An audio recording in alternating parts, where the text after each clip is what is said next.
राज्याच्या राजकारणातून आताची एक महत्त्वाची बातमी, मातोश्रीवर जल्लोष, शिवसैनिकांचा जल्लोष। ही आली गोड बातमी, उद्धव ठाकरे यांनी दिली शिवसैनिकांना गोड बातमी। नेमकं काय झालंय ते सविस्तर आपण बघण्याअगोदर चॅनलवर जर नवीन असाल तर चॅनल नक्की सबस्क्राइब करून बेल आयकॉन प्रेस करा, म्हणजे नवनवीन राजकीय घडामोडी तुम्हाला दररोज पाहायला मिळतील।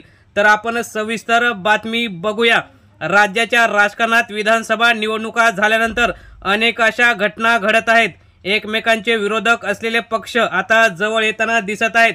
काही दिवसांपूर्वी संजय राऊत यांनी सामनामध्ये देवेंद्र फडणवीस यांचं कौतुक केलं आणि त्यानंतर काल देवेंद्र फडणवीस यांनी एका मुलाखतीत उद्धव ठाकरे हे माझे शत्रू नाही तर मित्र आहेत असं म्हटलं। त्यामुळे आता राज्याच्या राजकारणात नेमकं काय होतं याकडे लक्ष लागलेलं असताना आता एक नवीनच बातमी मातोश्रीतून आल्यामुळे शिवसैनिकांमध्ये एक नव चैतन्य निर्माण झालेलं दिसत आहे। गेल्या 2 ते 3 दिवसापासून महाविकास आघाडीतील प्रमुख पक्ष राष्ट्रवादी आणि काँग्रेस पक्ष आणि शिवसेना म्हणजे ठाकरेंची सेना यांच्यामध्ये प्रत्यारोप चालू होताना विजय वडेट्टीवार यांनी संजय राऊत आणि राष्ट्रवादी यांच्यावर आरोप केले, तर राष्ट्रवादीचे कोल्हे यांनी शिवसेना ठाकरे यांचे संजय राऊत आणि नाना पटोले यांच्यावर आरोप केले।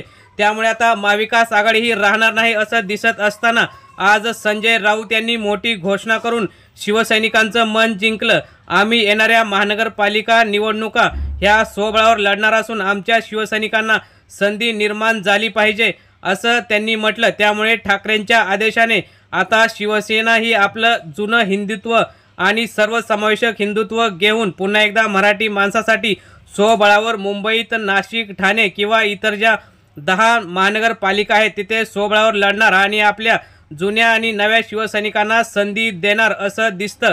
त्यामुळे आता या स्वबळावर झालेल्या घोषणेमुळे शिवसैनिकांनी एकच जल्लोष करून पुन्हा एकदा ठाकरेंच्या नेतृत्वावर विश्वास टाकत सगळ्याच महानगरपालिका आम्ही जिंकणार आणि भाजपा, शिंदे गट, अजित पवार यांच्या या आघाडीला आम्ही हरवणार असा निश्चय केलेला आहे।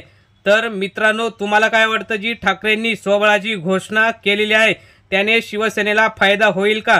त्याने शिवसैनिकांना संधी प्राप्त होईल का? तुम्हाला काय वाटतं? तुम्ही सुद्धा तुमच्या प्रतिक्रिया कमेंट बॉक्समध्ये जरूर कळवा। धन्यवाद। जय हिंद, जय महाराष्ट्र।